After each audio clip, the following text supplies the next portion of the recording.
1950ની સાલ શાસ્ત્રીજી મહારાજ મુંબઈની અંદર પધાર્યા હતા અને એ વખતે ત્યાં નંદાજીના બંગલે શાસ્ત્રીજી મહારાજ થોડા સમય માટે રોકાયા હતા. પ્રમુખ સ્વામી મહારાજ શાસ્ત્રી નારાયણ સ્વરૂપદાસજી સારંગપુર મંદિરના કોઠારી તરીકે સેવા આપતા હતા. એમાં શાસ્ત્રીજી મહારાજની સાથે પત્રલેખનની અંદર હકાભાઈ ખાચર હતા. એમને શાસ્ત્રીજી મહારાજે કીધું કે તમે પત્ર લખો અને નારાયણ સ્વરૂપદાસજીને કહો કે તમારે સંસ્થાના પ્રમુખ થવાનું છે. હકાભાઈએ પત્ર લખ્યો, શાસ્ત્રીજી મહારાજે આશીર્વાદ લખ્યા, પત્ર સારંગપુર આવ્યો. પ્રમુખ સ્વામી મહારાજે શાસ્ત્રીજી મહારાજને વિનંતી કરતા સામેથી જવાબ લખ્યો કે સ્વામી, બીજા મોટા સંતો છે, વડીલો છે, હું તો નાનો છું, એટલે આપ મને આજ્ઞા કરશો પ્રમાણે સેવા કરીશ, પરંતુ આ પદ આપ કોઈ વડીલને બીજાને આપો તો સારું. શાસ્ત્રીજી મહારાજે ફરી કાગળ લખ્યો. પ્રમુખ સ્વામી મહારાજે ફરી વિનંતી કરી. એ વખતે શાસ્ત્રીજી મહારાજે અમદાવાદના એક બહુ જ જૂના પીઢ એવા હરિભક્ત હતા, એમને શાસ્ત્રીજી મહારાજે કીધું કે તમે આ નારાયણ સ્વરૂપદાસજીને સમજાવો. નામ હતું એમનું ચંપકલાલ બેંકર. પ્રમુખ સ્વામી મહારાજ સાથે એમને ઘણું હેત હતું અને સ્વામી પણ એમનું રાખતા. એ ખાસ પ્રમુખ સ્વામી મહારાજને સમજાવવા માટે સારંગપુર ગયા. કહ્યું કે શાસ્ત્રીજી મહારાજે આટલું બધું કહ્યું છે તો તમે હવે એ સેવા સ્વીકારો. એ વખતે ત્યાં હરજીવનદાસજી પણ હાજર હતા. એ પણ પ્રમુખ સ્વામી મહારાજના જૂના મિત્ર. એમણે પણ વાત કરી, સ્વામી કે પણ હું તો હજી નાનો છું અને આટલું મોટું પદ હું કેવી રીતે સંભાળી શકું. હરજીવનદાસજીએ કીધું કે શાસ્ત્રીજી મહારાજની ઈચ્છા છે તો તમારે આ કરવું જોઈએ.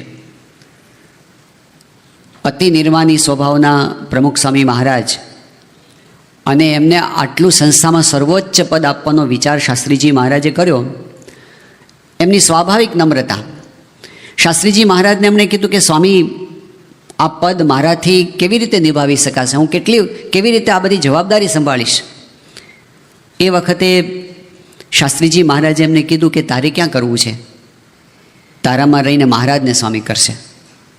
શાસ્ત્રીજી મહારાજની આટલી બધી ઈચ્છા જોઈ પ્રમુખ સ્વામી મહારાજે હા પાડી અને પ્રસંગ યોજાયો અમદાવાદની અંદર. હવે એ દરમિયાન સંપ્રદાયના જે બધા જૂના હરિભક્તો હતા, ટ્રસ્ટીઓ હતા, એ બધાની પાસે જ્યારે આ વાત પહોંચી ત્યારે સંસ્થાના મમત્વને લીધે એક સારી ભાવનાથી પણ એમના મનમાં એક ચિંતા થઈ કે હજી તો આ નાના છે, એમને એટલો બધો અનુભવ નથી અને શાસ્ત્રીજી મહારાજ સંસ્થાના પ્રમુખ પદે એમને મૂકે છે, એટલે આમાં જરા વિચાર કરવો જોઈએ. એમાં પણ ખાસ કરીને મગનભાઈ સેક્રેટરી બુદ્ધિશાળી હતા અને બહુ જ મમત્વ અને નિષ્ઠાથી સત્સંગની સેવા કરતા હતા, પણ એમને આ ચિંતા કે શંકા વધારે રહેતી હતી. શાસ્ત્રીજી મહારાજની પાસે એમણે રજૂઆત પણ કરી કે સ્વામી, આમાં થોડો વિચાર કરવો જોઈએ અને એવું લાગે છે કે અત્યારે આપણે કદાચ ઉતાવળમાં કામ કરી નાખીએ અને પાછળથી પસ્તાવાનો વારો ના આવે. એ વખતે શાસ્ત્રીજી મહારાજ એમની 85 વર્ષની ઉંમરે જે એમના સમગ્ર જીવનના નિચોડ રૂપે એક વાક્ય બોલ્યા ને, એ એક વાક્યની અંદર દુનિયાની તમામ વસ્તીની અંદર આ ગુણાતીત ગુરુ જુદા છે ને એ સાબિત થઈ જાય છે. શાસ્ત્રીજી મહારાજ એટલું બોલ્યા કે મારી 85 વર્ષની જિંદગી, અત્યાર સુધીમાં મેં જિંદગીમાં ક્યારેય એક પણ કામ એવું કર્યું નથી કે મારે ક્યારેય પસ્તાવવું પડે. આ એક વાક્યની અંદર આ ગુણાતીત ગુરુ એ ક્યાં બિરાજે છે આપણને ખબર પડે. દુનિયામાં તમે જુઓ, મહાપુરુષો દુનિયામાં હશે, ઘણા થયા છે, અત્યારે પણ હશે, પણ જે પ્રામાણિક છે બધા વાત કરે છે કે જીવનમાં ભૂલ થાય, માણસ પસ્તાવો કરે, એમાંથી પાછા વળે, એમાંથી આગળ વધે, એમ કરતાં કરતાં પ્રગતિ કરી છે. પણ જેને જિંદગીમાં ક્યારેય પસ્તાવું ન પડ્યું હોય, સામાન્ય માણસ તો દિવસમાં કેટલી વાર પસ્તાય છે, સવારે ઉઠે પછી એમ થાય કે વહેલા ઉઠ્યા હોત તો સારું હતું. કોકની સાથે ઝઘડો થઈ જાય પછી એમ થાય કે ન બોલ્યા હોત તો સારું હતું. ગુસ્સો કર્યા પછી એમ થાય કે આ વધારે પડતું થઈ ગયું. જમ્યા પછી એમ થાય કે જરા માપનું ખાધું હોત તો સારું હતું. પરીક્ષા આવી જાય ને ત્યારે એવું થાય કે થોડુંક પહેલેથી વાંચવાનું ચાલુ કર્યું હોત. છેલ્લે ઉજાગરા કરવા પડે છે, એને કરતાં વહેલી તૈયારી કરી હોત તો સારું હતું. કેટલી વાર માણસ લગ્ન કરે તોય પસ્તાય, ન કરે તોય પસ્તાય. જાતના પસ્તાવા. માણસને એમ થાય કે આ ડિસિશન ખોટું લેવાઈ ગયું, આને બદલે આમ કર્યું હોત તો સારું હતું. તો શાસ્ત્રીજી મહારાજ એવા પુરુષ, એમણે એવું કીધું કે જિંદગીમાં એક પણ વખત પસ્તાવું એમને પડ્યું નથી. એમના જીવનના સિદ્ધાંતો કેટલા સ્પષ્ટ હશે, કેટલું પ્યોર એમનું જીવન હશે, ભગવાનની મરજી પ્રમાણે વર્તવાની જાગૃતિ કેટલી હશે. માણસ જાણપણામાં ન હોય ત્યારે ભૂલ કરી બેસે. આખી જિંદગી આવા સિદ્ધાંત ઉપર જીવનારા શાસ્ત્રીજી મહારાજ, એમણે એ વાત કરી કે મેં જિંદગીમાં એક પણ કામ એવું કર્યું નથી કે મારે ક્યારેય પસ્તાવવું પડે. પણ તો પણ એમણે આગ્રહ રાખ્યો કે સ્વામી પણ હજી જરા ઉતાવળ થાય છે, વિચાર કરો તો સારું. શાસ્ત્રીજી મહારાજે તો બધો નિર્ણય કરી લીધો હતો. સાંજના મિટિંગ રાખી હતી, બધા કમિટીના મેમ્બરને બોલાવી લીધા હતા. શાસ્ત્રીજી મહારાજે મગનભાઈને કીધું કે આ જે પ્રમુખ પદની વરણી કરવાની છે એનો ડ્રાફ્ટ તૈયાર કરવાનો છે. એ પેલું કાયદેસર ડ્રાફ્ટ તૈયાર કરવો પડે ને, એનું લખાણ તો એ તમે કરો. એટલે મગનભાઈ કે હું નહીં કરું. એટલું બધું એમને લાગી આવ્યું હતું કે સ્વામી આમાં તમે ઉતાવળ કરો છો, એટલે એમણે કે હું નહીં કરું. તો શાસ્ત્રીજી મહારાજ તો કેવા હતા કે જા. રસિકભાઈ સેક્રેટરીને બોલાવ્યા. એક તો રસિકભાઈ પણ સેવા સાથે કરતા હતા. શાસ્ત્રીજી મહારાજ એને મોકલ્યું અને કીધું કે આપણે કેશવલાલ કારભારી છે, કાલુપુર મંદિરનો વ્યવહાર સંભાળતા હતા, જૂના મંદિરનો. અને શાસ્ત્રીજી મહારાજના બહુ જ ગુણાનુરાગી હતા. શાસ્ત્રી મહારાજ કીધું એમની પાસે જઈને ડ્રાફ્ટ તૈયાર કરવા, બધું કાયદાકીય રીતે લખાવવું જોઈએ ને, બધું લખાણ થવું જોઈએ. તો એમની પાસે ડ્રાફ્ટ તૈયાર કરાવડાવ્યો. એ કરાવીને બધું આવી ગયો, સહી સિક્કા બધા થઈ ગયા એક બાજુ. સાંજે 4 વાગે શાસ્ત્રીજી મહારાજ જાગ્યા. હજી તો બધા મિટિંગ ચાલુ થવાની બાકી હતી. એ પહેલાં ઓરડાની અંદર એમણે કીધું યોગીજી મહારાજને બોલાવો. યોગીજી મહારાજ આવ્યા. પછી કે નાણદાને બોલાવો. 3 જ જણા હતા અને હકા બાપુ પોતે વહીવટમાં, બોલાવવાના વહીવટમાં. એમની સમક્ષ એ વખતે હજી તો કમિટી મળે કે ન મળે, શાસ્ત્રીજી મહારાજે પોતે જે ગાતર્યું હતું એ જ કાઢીને પ્રમુખ સ્વામીને ઓઢાડી દીધું કે આ આપણા પ્રમુખ, આપણી પ્રમુખ વરણી થઈ ગઈ. પછી એમને કીધું શાસ્ત્રીજી મહારાજે કે યોગીજી મહારાજના આશીર્વાદ લો, તમારે યોગીજી મહારાજની આજ્ઞામાં રહેવાનું. અને યોગી બાપાને કીધું કે તમે આશીર્વાદ આપો. અને યોગી બાપાએ એમની લાક્ષણિક શૈલીમાં 2 હાથે ધબ્બા મારી અને આશીર્વાદ આપ્યા. અને 28 વર્ષના નારાયણ સ્વરૂપદાસજીને પ્રમુખ પદે નિમી દીધા. હવે બધાને થતું હતું કે આ લૌકિક દ્રષ્ટિએ જુએ ને માણસો, ભલે સંસ્થાની સારી ભાવનાથી જોતા હોય, પણ આપણી દ્રષ્ટિ કેવી, આપણી ફૂટપટ્ટીઓ કેવી. એટલે મોટા પુરુષના કાર્યની અંદર હવે કેવું થાય છે, પ્રમુખ સ્વામી મહારાજને પ્રમુખ બનાવ્યા તો 28 વર્ષની ઉંમરે, તો કે આટલી નાની ઉંમરનાને કેમ પ્રમુખ બનાવ્યા. અને મહંત સ્વામી મહારાજને 83 વર્ષે બનાવ્યા, તો કે આટલા મોટી ઉંમરનાને. આપણે છે ને આમાંથી જ બહાર નથી આવતા. મોટા પુરુષ એ અક્ષરધામના પુરુષ છે અને બધા નિર્ણયો ત્યાં બેઠા બેઠા કરે છે. એટલે આપણે એની ચિંતા કરવાની જરૂર હોતી નથી. વચ્ચે એક વાત કરી દઉં. સ્વામી બાપા મુંબઈમાં બિરાજમાન હતા અને એક પ્રસંગિક મિટિંગની અંદર સ્વામી બાપા વાત કરવા માંડ્યા. સ્વામી કહે કે આપણા સંતો, આપણા હરિભક્તો બધા વફાદાર છે. સ્વામી બધાનો મહિમા ગાયો. પણ પછી સ્વામીએ વચ્ચે એક વાત કરી કે એમાં ભૂલ શું થતી હોય છે કેટલીક વખત. એ વાત સ્વામી કરી. સ્વામી કહે કે ઘણા મહિમાના ઓથે મનુષ્ય ભાવ લે છે. બાપાના શબ્દો છે. મહિમાના ઓથે મનુષ્ય ભાવ લે છે અને એમ કહે છે કે પ્રમુખ સ્વામી છે ત્યાં સુધી બરાબર છે, પણ પછી શું થશે? આવો મહિમાના ઓથે મનુષ્ય ભાવ લે છે. તો સ્વામી બાપા શું બોલ્યા ખબર છે? સ્વામી કહે કે સંસ્થા છે એ સત્પુરુષ સંભાળશે, તમે તમારા જીવનું સંભાળો. સંસ્થા સત્પુરુષ સંભાળશે, તમે તમારા જીવનું સંભાળો. એની ચિંતા આપણને સોંપી જ નથી. આપણે એમના થઈને રહેવું, સાચા અર્થમાં આપણે ગુરુ ભક્તિ કરવી, એ ગુરુને સેવવા. તો સ્વામી કહે કે એની ચિંતા તમે છોડો. પછી સ્વામી પોતે બોલ્યા કે આપણે બધા સંપીને એક સૂત્રતાથી અનેક અભાવ ગુણમાં ન પડીએ અને એ રીતે રહીએ તો કેટલો બધો સમાસ થાય. પછી સ્વામી કે બહારના ગમે તેટલા પ્રશ્નો આવે ને, બહારના ગમે તેટલા પ્રશ્નો આવે એમાં કાંઈ વાંધો આવતો નથી, પણ અંદરની ખેંચતાણની અંદર તમ્મર ચડી જાય, આવું સ્વામી બોલ્યા. જે આપણે અભાવ ગુણની વાતો કે મનુષ્ય ભાવની વાતો કે પછી આવું ચર્ચા અને મંતવ્યો બધા એમાં આપણે પડીએ ને એમાં તમ્મર ચડી જાય સ્વામીને. એ એમને નથી ગમતું કે આવી વાત, મોટા પુરુષનું કાર્ય બધું જ દિવ્ય. તો એ વખતે શાસ્ત્રીજી મહારાજ તો વીટો પાવર વાપરીને પછી એ વખતે કમિટીની મિટિંગ પણ થઈ. મગનભાઈને શું થયું, એને હતું તો ખરું મિટિંગમાં પણ હું તો વાત કરવાનો જ છું, પણ ભગવાનનું કરવું એવું કે બપોરે જમી અને આંબલીવાળી પોળના મકાનની બાજુના જ મકાનમાં આરામ કરવા ગયા અને એટલો બધો તાવ ચડ્યો, પથારીમાંથી ઊભા જ ન થઈ શકે. આ બાજુ મિટિંગ પૂરી થઈ ગઈ, વરણી જાહેર થઈ ગઈ, પ્રવચનો થઈ ગયા, બધું પૂરું થઈ ગયું. પછી મગનભાઈ છે એ તો પછી તાવ ઉતરી ગયો પાછો, આ બધું પૂરું થયું ને ત્યારે. એટલે એમને ખબર પડી ગઈ કે આ બધું છે ને શાસ્ત્રીજી મહારાજે જાણી જોઈને મને અત્યારે સેફ ફિટ કરી દીધો. પછી આવ્યા શાસ્ત્રીજી મહારાજ પાસે. પછી પ્રમુખ સ્વામી મહારાજ આ પ્રસંગની વાત કરે છે કે મગનભાઈની એ વિશેષતા કે પછી એમણે પ્રમુખ સ્વામી મહારાજને કાયમ સપોર્ટ જ આપેલો છે. એક ફેઝ એવો હતો, એક ફેઝ કે એમાં જેમને એવો પ્રશ્ન થયો હતો, પણ પછી એમણે કોઈ દિવસ એવું નથી કીધું કે કેમ હું ના પાડતો તો તોય આમ કર્યું, એવું નથી કર્યું. સારી ભાવનાથી હતા, પણ આપણી જે સંકુચિત દ્રષ્ટિ છે ને અને મોટા પુરુષની દિવ્ય દ્રષ્ટિ એ માયાથી પારનું જોતા હોય. સ્વામી કે તમે એના જીવ સામું, દેહ સામું જોવો છો, હું એમના જીવ સામું જોઉં છું, એમના આત્મા સામું જોઉં છું. સ્વામી તો આરપાર જોતા હોય. શાસ્ત્રીજી મહારાજ એમના જીવનમાં અનેક ઐશ્વર્ય, પ્રતાપ, સામર્થ્ય, દિવ્યતા આપણને દેખાય છે, પણ કદાચ શાસ્ત્રીજી મહારાજના બધા જ કાર્યને એક બાજુ મૂકવામાં આવે અને ખાલી એમના 3 જ કાર્યનો વિચાર કરવામાં આવે ને તો તટસ્થ બુદ્ધિથી જો કોઈ વિચારે, પૂર્વગ્રહ છોડીને કોઈ વિચારે, તો એના અંતરાત્મામાં ચોક્કસ પ્રતીતિ થાય કે શાસ્ત્રીજી મહારાજ આ લોકના પુરુષ છે જ નહીં. એ 3 કાર્ય કયા? એક તો એમણે ભગતજી મહારાજને ઓળખ્યા. જ્યારે કોઈ નહોતું ઓળખતું ત્યારે એમણે ભગતજી મહારાજને ઓળખ્યા. બીજું, એમણે યોગીજી મહારાજને ઓળખ્યા. જ્યારે યોગી બાપાને કોઈ નહોતું ઓળખતું ત્યારે, એની વાત કરીએ છીએ હમણાં. અને ત્રીજું, એમણે પ્રમુખ સ્વામીને ઓળખ્યા જ્યારે કોઈ નહોતું ઓળખતું ત્યારે.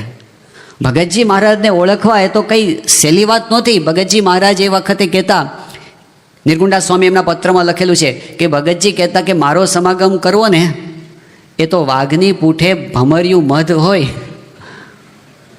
વાઘની પૂઠ પાસે કોણ જાય? અને એમાં ભમર્યું મધ હોય એની પાસે કોણ જાય? એ માખીઓ ચોટે તો પાર પાડી દે. એમાંથી મધ લેવું કેટલું કઠણ. ભગતજી મહારાજ કહે કે મારો સમાગમ કરવો એ એવો કઠણ છે. એવા દેશકાળની અંદર શાસ્ત્રીજી મહારાજ ભગતજીને જે કેવા ઓળખ્યા હશે, કેવા કે મહી થઈ ગયા. ભગતજી સિવાય એમને કોઈ વિચાર નહોતો. અને એક બાજુ ભગતજીને સમાગમ કરવાથી એમને કેટલું સેક્રિફાઈસ કરવું પડ્યું. નિર્ગુંડા સ્વામીએ એક લેટરની અંદર એવું લખ્યું છે કુબેરભાઈને કે શાસ્ત્રીજી મહારાજ જ્યારે નાની ઉંમરે જ્યારે સાધુ થયા ત્યારે એમની પ્રતિભા એવી હતી, એમનું વ્યક્તિત્વ એવું હતું કે બધાને એમના પ્રત્યે પ્રેમ ને આદર હતો. ગોવર્ધનભાઈ કોઠારીને તો હોય જ, આચાર્ય વિહારીલાલજી મહારાજને, વિજ્ઞાનાનંદ સ્વામીને, મોટા મોટા સદગુરુઓને બધાને. અને એમાં પણ એમની વિદ્વત્તા, એમની ધારણ શક્તિ, એમની વ્યવહાર કુશળતા, એમની સાધુતા, એમના ગુણો બધાને એમના પ્રત્યે બધાના મુખનું પાન બની ગયા હતા. પણ જ્યારે એમણે ભગતજી મહારાજને ગુરુ કર્યા ત્યારથી બધા એમને કહેવા માંડ્યા કે તમે આ શું કામ કર્યું? પછી નિર્ગુંડા સ્વામી લખે છે કે શરૂઆતની અંદર બધા એમને હેતને પેટે ટોકતા, છતાં પણ ભગતજીને જ્યારે ન છોડ્યા ત્યારે તિરસ્કાર કરવા માંડ્યા. અને પછી આગળ જતાં વાત કરે છે, અને છતાં પણ એમણે જ્યારે ભગતજી મહારાજને ન છોડ્યા ત્યારે બધાની નજર એકદમ ઉતરી ગઈ. હવે બહુ કઠણ છે. જે હેત કરતા હતા એ બધા જ એમની નિંદા કરવા માંડ્યા. અને એક વખત એવો આવ્યો કે આખી સંસ્થામાં હળધૂત થયા. અને હળધૂત થયા એટલે કઈ કક્ષા સુધી? એમને ભગવા ઉતારીને ધોળા પહેરાવી દીધા. વાંક શું? વાંક એક જ, ભગતજીને ગુરુ કર્યા, અક્ષર પુરુષોત્તમનું જ્ઞાન વર્યા. બસ આટલા એમના વાંક માટે એમનું ભયંકરમાં ભયંકર અપમાન થયું. શાસ્ત્રીજી મહારાજ બધું જ છોડવા તૈયાર હતા, બધા સન્માન છોડવા તૈયાર હતા, બધા દુઃખ વેઠવા તૈયાર હતા, ભગતજીને છોડવા તૈયાર નહોતા. શું એમને ભગતજીમાં માલ માન્યો હશે એવા સમયે? અને જ્યારે ભગતજીનો સમાગમ કરવા જાય ત્યારે શાસ્ત્રીજી મહારાજના જીવનના જે અતિ પ્રિય પ્રસંગો છે એમાં ભગતજી મહારાજના બે પ્રસંગો, એક એમને મહુવાની ભાદરોડની અંદર ભગતજી મહારાજનો સમાગમ કર્યો અને બીજું જૂનાગઢની અંદર ભગતજી મહારાજનું સન્માન કરાવ્યું. પણ એમાં એ પ્રસંગની અંદર એમનો જે પ્રેમ છલકાય છે, પ્રસંગની અંદર તો કાંઈ નથી, ભાદરોડની અંદર તો કાંઈ વ્યવસ્થા હતી જ નહીં, ધર્મશાળામાં રહ્યા હતા. ભગતજી મહારાજ કથા વાર્તાનો લાભ આપતા. એ દિવસે સંતો ભિક્ષા માગીને આવતા અને ભિક્ષાની અંદર પેલું રોટલા અને દહીં અને રીંગણાનું શાક. ભગતજી મહારાજે આગ્રહ કરીને રોટલા અને રીંગણાનું શાક પીરસ્યા.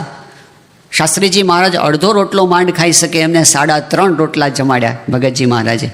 અને પછી એવું કીધું કે આટલું જમો, હું પછી તમને વશ છું. અને પછી ભગતજી મહારાજને બધાએ ચંદનની અર્ચા કરી. પછી શાસ્ત્રી મહારાજ કહે હવે અમને ભેટો.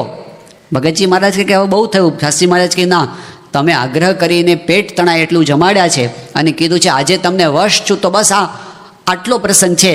ભગતજી મહારાજ એમને ભેટ્યા અને પછી કથા વાર્તા થઈ. શાસ્ત્રીજી મહારાજ એવું કહેતા ભગતજી મહારાજના આ પ્રસંગની વાત કરીને કે જે કોઈ આ પ્રસંગ સંભાળે એના અડધા કામાદિક શત્રુઓ બળી જાય. પણ એમાં શું છે, શું પ્રસંગમાં કંઈ નથી, પ્યોર ગુરુ ભક્તિ. ભગતજી ગૃહસ્થના વેશને સામે છે, પણ શાસ્ત્રીજી મહારાજ જ્યારે એમને જુએ છે ત્યારે એ મનુષ્ય તરીકે જોતા જ નથી. આ અક્ષરધામમાં રહેલા સ્વામિનારાયણ ભગવાન સાક્ષાત આ રૂપે મને દર્શન આપે છે, એવી રીતે એમણે ભગતજીને સેવ્યા છે. લેશ માત્ર મનુષ્યપણાનો ભાવ નથી, આ મનુષ્ય નથી. તો શાસ્ત્રીજી મહારાજે એવા સમયે ભગતજી મહારાજને ઓળખ્યા જ્યારે લોકો એમને વહવાયો કહેતા, ધક્કો મારીને કાઢી મૂકતા, અપમાનો કરતા, કોઈ નહોતા માનતા. ત્યારે એ શાસ્ત્રીજી મહારાજની કેટલી મોટી વિશેષતા. જ્યારે યોગીજી મહારાજને કોઈ નહોતા ઓળખતા, કેવી સ્થિતિ હતી એ વખતે.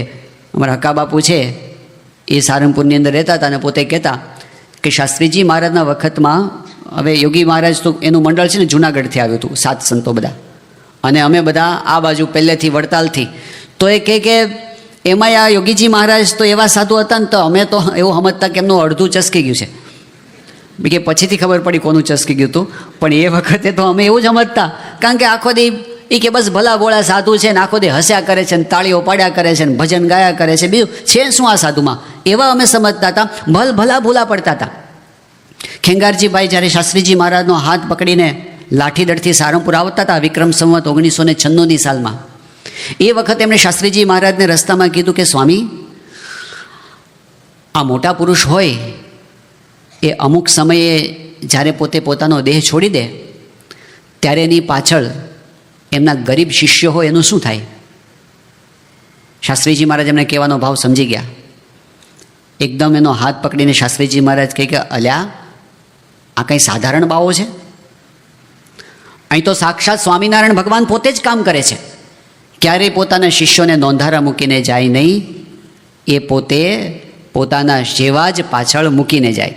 આવું શાસ્ત્રીજી મહારાજે કીધું અને પછી યોગીજી મહારાજની ઓળખાણ કરાવી. પણ છતાંય લોકોને એમ થતું કે યોગીજી મહારાજ તો કેવા છે?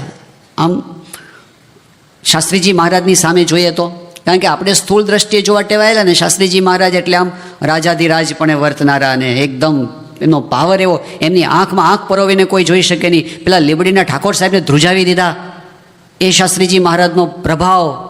અને એ તો કોઈકને ખખડાવી નાખે પાછો, જો કંઈક આગો પાછો ચાલે સભામાંય ખખડાવી નાખે, જેવો તેવું ચલાવી ન લે એ શાસ્ત્રીજી મહારાજ.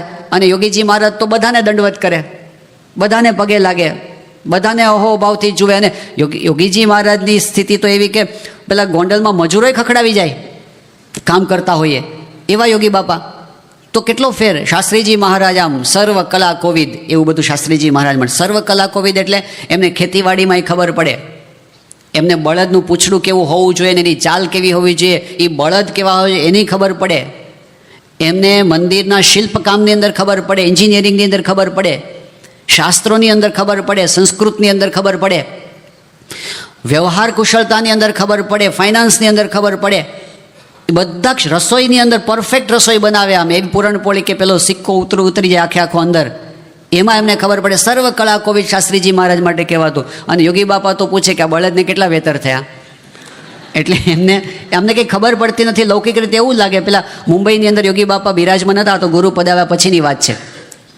તો 2 બાળકો પગે લાગવા માટે આવ્યા. બંને જોડિયા હતા, પણ એક જાડિયો અને એક પાતળો. પાતળા બાળક એટલે આનંદ સ્વરૂપ સ્વામી, અને એમના જોડિયા ભાઈ એટલે વાઘુભાઈ. એમનું નામ હતું યાજ્ઞ.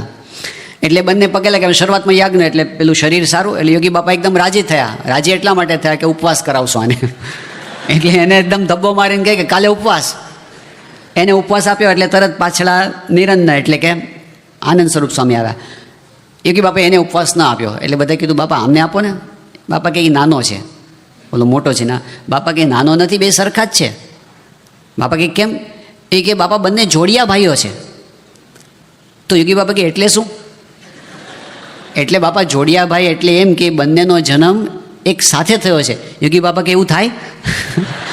હવે એમને એ ખબર નહીં કે એક હારે 2 બાળકો જન્મે. એવું અજ્ઞાન એવું બતાવે. પેલા દૂધના પડીકાની અંદર, મોમ્બાસાની અંદર એ કે પડીકામાં દૂધ આવે, આ ન જોયો તો આપણે શું થાત. એટલે આ દુનિયાની રીતે જાણે એમને નિર્ગુણદાસ સ્વામી એમને લઈ ગયા મુંબઈ. પછી તો ત્યાં રહેતા હતા તો એક ચાલીની અંદર સામાન્ય, અને પછી કે ચાલો આપણે છે ને જોગી તમને ચોપાટી ઉપર લઈ જાઓ. ચોપાટી ઉપર લઈ ગયા. ત્યાં છે ને ઓલો એક માણસ કોથળો નાખીને બેઠો હતો, અને થોડી બોટલો રાખી હતી, પેલી માલિશની બોટલો. અને પછી છે ને મોટેથી બોલ્યા માલિશ. એટલે યોગી બાપાને ખાલી સિસકારો જ સંભળાય કે સિસકારા શું બોલે છે. એટલે એમને કીધું કે આ તો છે ને એ માલિશ કરવાવાળો છે, અને એ એમ કહે છે કે કોઈ આવતો હોય તો છે ને અમે એને માલિશ કરી આપીએ એમ. કે ઓહો, મુંબઈના માણસો ભારે સેવાભાવી, કે માલિશ કરી આપે. એ કે નિર્ગુણદાસ સ્વામી પછી તો અકળાય. એ કે આ એનો ધંધો છે, મફત નથી કરતા. એટલે યોગીજી મહારાજને કાયમ નિર્ગુણ સ્વામીને ખખડાવવાનું જ થાય. ત્યાં અટલાદરાની અંદર બહાર ઘોડાગાડીમાં જવાનું હતું પધરામણી. એટલે યોગી બાપાને કહે કે જોગી તમે તૈયાર થઈ જાઓ, આપણે પધરામણીએ જવાનું છે. યોગીજી મહારાજ તો આમ વેણ પડ્યું નથી ને ઉપડ્યા નથી, તે જઈને આગળથી જઈને બેસી ગયા ઘોડાગાડીમાં.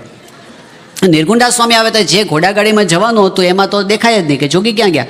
તે શોધતા ખબર પડી દૂર ઘોડા વગરની ઘોડાગાડીમાં જઈને બેસી ગયા હતા. હવે આવા ચરિત્ર યોગી બાપા કરતા હોય પછી લોકોને એવું લાગે ને. એટલે અમદાવાદની અંદર તો બબુભાઈ કોઠારીએ કીધું યોગી શાસ્ત્રીજી મહારાજને કે આ જોગી મહારાજ છે ને તો ભલા ભોળા સાધુ છે, એ સંસ્થા નહીં ચલાવી શકે, એટલે સંસ્થા ચલાવે એવા કોઈક તૈયાર કરજો. આવું શાસ્ત્રીજી મહારાજને શિખામણ આપી એમને.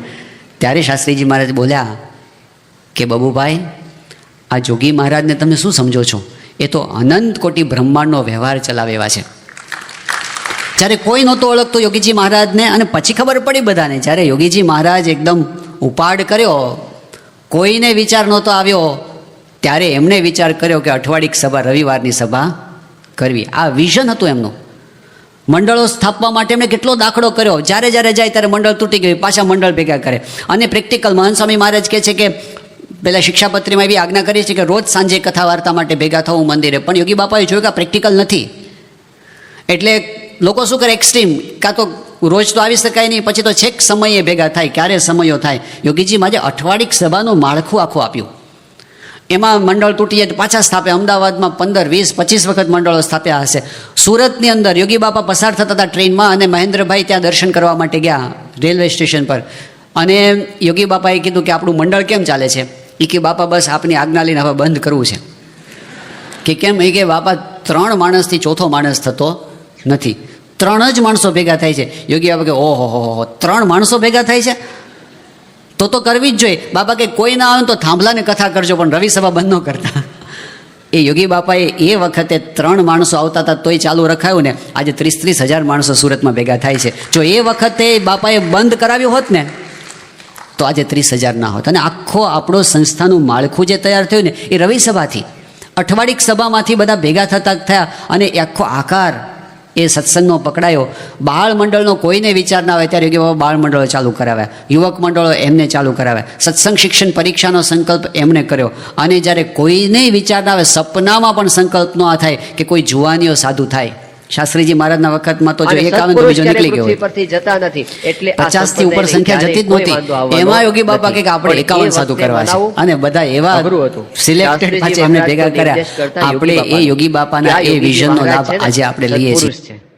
પણ એ વખતે યોગી બાપા સામુ લોકો જયારે જોતા ત્યારે એમને થતું કે આ જોગી તો બિચારા ભલા ભોળા સાધુ છે, આ તો સાવ કેવા છે. બકા બાપુ તો કેતા એ કે અમે તો બધા એમ જ સમજતા શાસ્ત્રીજી મહારાજને શિષ્ય કે આ બધા જુનાગઢ થી સાધુ આવ્યા છે જોગી મહારાજ, તે આખો દિવસ ધૂન કર્યા કરે, આખો દિવસ તાળીઓ પાડ્યા કરે, માળા ફેરવ્યા કરે, કે પછી દોડી દોડીને સેવા કર્યા કરે, કે પછી આમ સ્વામીની વાતો બોલ્યા કરે, એટલે બીજું બધું ઠીક છે, ભજન ભક્તિ કર્યા કરે. પણ અમને તો એવું લાગતું જોગી મહારાજની ક્રિયા પરથી કે એમનું અડધું ચસકી ગયું છે. ઉપરની ક્રિયાથી યોગીજી મહારાજ એવા જ લાગે કે જાણે કઈ બહુ આમ લોકના વ્યવહારમાં ખબર જ ના પડતી હોય ને એવા, એ એની મસ્તીમાં ફર્યા કરતા હોય આખો દિવસ. હવે એવા પુરુષ સંપ્રદાયનો વ્યવહાર ચલાવવો સામાન્ય વસ્તુ નથી. બીજું બધું થાય, ખૂણામાં બેઠા બેઠા કોઈક માળા ફેરવા કરે જુદી વસ્તુ, આ તો હજારો હરિભક્તો અને આટલો બધો મોટો સંસ્થાનો વહીવટ, એનું સંચાલન કરવાનું, અને એમાં તો કેટલી જાતના પ્રશ્નો બધા ઉભા થતા હોય, એમાં સામે પાછા એમાંથી નિર્ણયો લેવાના, એ કેવી રીતે જોગી મહારાજ કરી શકશે? આ શંકા બધાને મનની અંદર રહ્યા કરતી. કારણ કે જોગી મહારાજ તો પાછા જોગીજી મહારાજે પોતાની વાત કરે છે કે હું તો ફોશીનો કટકો, આ યોગી બાપાએ પોતાનો પરિચય આપેલો છે કે હું તો ફોશીનો કટકો. તે જુનાગઢ થી અમે બધા નીકળવાના હતા અહીં શાસ્ત્રીજી મહારાજ પાસે આવવા માટે, તો એ વખતે જુનાગઢના મોટા મોટા સદગુરુઓની મોહબત છોડીને નીકળવું એ કેવી રીતે નીકળી શકાય? જોગી મહારાજ કે પણ ગા ભેગી વાછડી, હું તો કેવી રીતે આવી ગયો? બધા મોટા મોટા નીકળતા હતા વિજ્ઞાનના સ્વામી ને બધા, તે હું તો દોડી અને યોગી મહારાજ કે ગાડામાં બેસી ગયો, બાકી આપણાથી હવા એવું હતું નહીં. તો યોગીજી મહારાજનું એવું વ્યક્તિત્વ મોહબતી, શાસ્ત્રીજી મહારાજની આંખોમાં આંખ પરોવીને મોટો રાજવી પણ વાત ન કરી શકે એવી તેજસ્વી પ્રતિભા. અને યોગીજી મહારાજને તો મજૂરોય ખખડાવી જાય, બધા ખખડાવે. યોગીજી મહારાજ ત્યાં રાજકોટની અંદર હતા અને વિજ્ઞાનદાસ સ્વામીને શિષ્ય પુરુષોત્તમ ભગત, તે એ વખતે ત્યાં યોગીજી મહારાજની સાથે. હવે એ એવા આમ કડક હતા. પુરુષોત્તમ ભગત આમ તો યોગી બાપા કરતા નાના જ કહેવાય, પણ યોગી મહારાજ બધાથી દબાય.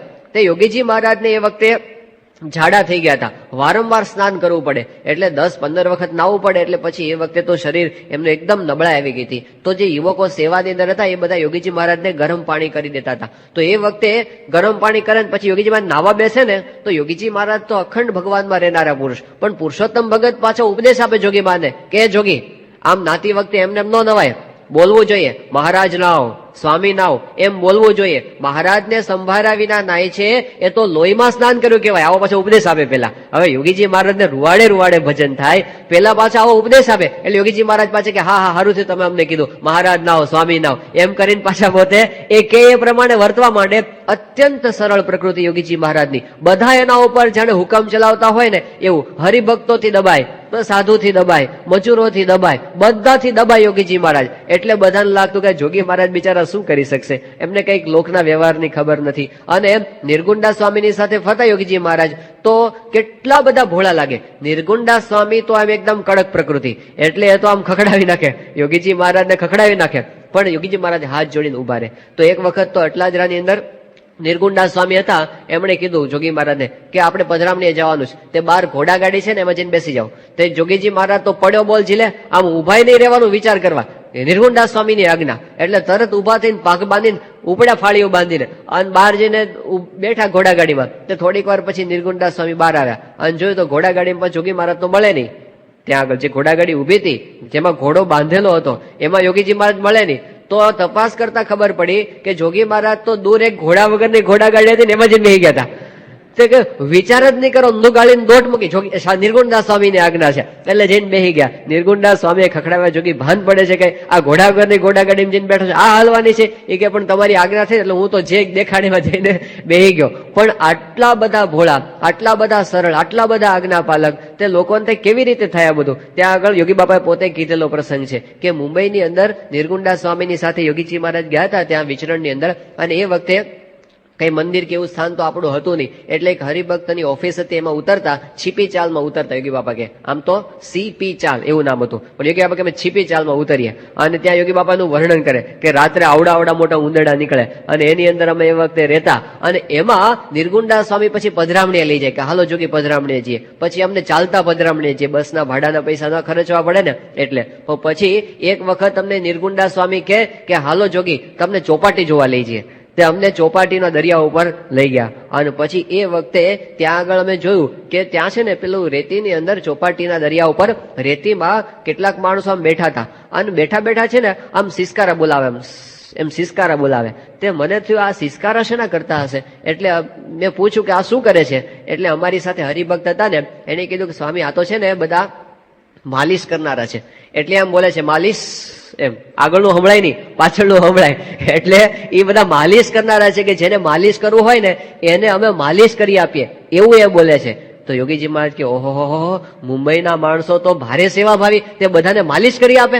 તે નિર્ગુંડા સ્વામી અકળાના કે જોગી આ એનો ધંધો છે, આ કઈ સેવાભાવી નથી, એ બિઝનેસ લઈને બેઠા છે આ બધા, આટલી બાદ ન પડતી મફત. યોગીજી મહારાજ કે અમને એમ કે મફતમાં કરી આપતા હશે, આ તો પૈસા લઈને કરી આપે, એમને એમ કોઈ કરી આપતા નથી. પણ યોગીજી મહારાજ એટલા ભોળા, એમને એ ખબર ના પડે કે આ બધું આમ ચાલે છે જગતનું તંત્ર. એટલે લોકોને થાય કે આ જોગી મહારાજ બિચારા શું કરશે અને કેવી રીતે આ સંપ્રદાયનો વ્યવહારને બધું ચલાવશે. એટલે પછી યોગીજી મહારાજ અને હરિભક્તો આ દ્વિધા ઘણી વખત શાસ્ત્રીજી મહારાજ પાસે રજૂ કરતા. એક વખત ખેંગારજીભાઈ ચૌહાણ એ શાસ્ત્રીજી મહારાજની સાથે વિચરણમાં હતા અને લાઠીદળથી સારી શરૂઆત થઈ હતી. પણ યોગીજી મહારાજે તો આફ્રિકાની ધરતી ઉપર મંદિરો બાંધવા માંડ્યા. નૈરોબીની અંદર મંદિર થઈ ગયું જબરજસ્ત, મોમ્બાસાની અંદર મંદિર થયું, અને આફ્રિકાની અંદર પછી તો કંપાલામાં, જિંજામાં, ટરોરોમાં, ગુલુમાં એક પછી એક જે મંદિરો થવા માંડ્યા. લોકો કે આ શું કહેવાય, સ્વામિનારાયણ સંપ્રદાયના મંદિરો આફ્રિકાની ધરતી ઉપર આવા યોગીજી મહારાજ અહીં બેઠા બેઠા કરવા માંડ્યા. લોકોના આશ્ચર્યનો પાર નતો, કઈ રીતે આ બધું થાય છે. અને એમાંય 1970ની સાલમાં યોગીજી મહારાજે લંડનની અંદર ચર્ચની અંદર હિન્દુ મંદિર કર્યું. વિશ્વના હિન્દુ ધર્મના ઇતિહાસમાં ક્યારે નહોતો બન્યો એવો પ્રસંગ યોગીજી મહારાજે કરી નાખ્યો. ત્યારે તો આખા હિન્દુસ્તાનની અંદર મોટા મોટા ધર્મગુરુઓ વિચાર કરતા થઈ ગયા. અને ચિન્મયાનંદ સ્વામી તો બોલ્યા. ચિન્મયાનંદ સ્વામીનું નામ એ વખતે આખા વિશ્વમાં ગીતાના પ્રસિદ્ધ વક્તા તરીકે આમ જાણીતું હતું. લોકો કહેતા કે ચિન્મયાનંદ સ્વામી એટલે છેક લંડન ને અમેરિકા સુધી ઇંગ્લિશમાં એમને ગીતાના પ્રવચનો કરીને બધાને પ્રભાવિત કર્યા હતા. પણ એ ચિન્મયાનંદ સાહેબ પોતે બોલ્યા કે અમે આટલા સમયથી અમેરિકા જઈએ છીએ, લંડન જઈએ છીએ, એક નાનું દેરું બનાવી શક્યા નથી. અને આ 280 વર્ષની ઉંમરે અહીં બેઠા બેઠા ત્યાં ચર્ચની અંદર હિન્દુ મંદિર બનાવી દે, કઈ રીતે આ કામ કરે છે. અને એ વખતે પોતે પ્રભાવિત થઈને બોલેલા કે ઉપનિષદની અંદર જે અનુભૂતિ છે એનું મૂર્તિમાન સ્વરૂપ એટલે આ યોગીજી મહારાજ. યોગીજી મહારાજ નો નહીં પ્રશંસા કરવા માટે, એમનો મહિમા કહેવા માટે મારી પાસે કોઈ શબ્દો નથી. એ વખતે ષણમુખાનંદ હોલમાં જે સન્માન સભા થઈ હતી, યોગી બાબા પરદેશથી આવ્યા, એ વખતે ડોક્ટરોની મનાઈ છતાં ચિન્મયાનંદ સ્વામી ખાસ યોગીજી મહારાજના દર્શન માટે એ વખતે આવ્યા હતા. અને એમણે પોતે ડોક્ટરોની મનાઈ છતાં પ્રવચન કરીને યોગી બાપાનો મહિમા કીધો હતો. તો લોકોને આમ જોતા રહી ગયા કે શું કામ કર્યું. અને એમાં યોગીજી મહારાજે આ સત્સંગ મંડળો સ્થાપ્યા. રવિવારની સભા, કોઈને ખબર નહોતી કે રવિવારની સભાની અંદર આટલું બધું દૈવત છે, કોઈને નહીં, આ વિઝન જ નહોતું. યોગીજી મહારાજની આર્ષ દ્રષ્ટિ કેટલી હતી. આજે આખા દુનિયાની અંદર આપણા સત્સંગ મંડળો, આપણી સત્સંગ પ્રવૃત્તિઓ, એનું જે માળખું આટલું સુવ્યવસ્થિત થયેલું છે, એના મૂળની અંદર પહેલો સંકલ્પ યોગીજી મહારાજનો. આટલું સુગ્રથિત નહીતર ન થાય. આપણે આમ જો કોઈ એક મેસેજ આપવો, એક હરિભક્ત સુધી કોઈ એક સંદેશ આપણે પહોંચાડવો હોય ને, ગણતરીના કલાકોમાં હરિભક્તોના ઘરે ઘરે સંદેશો પહોંચી શકે.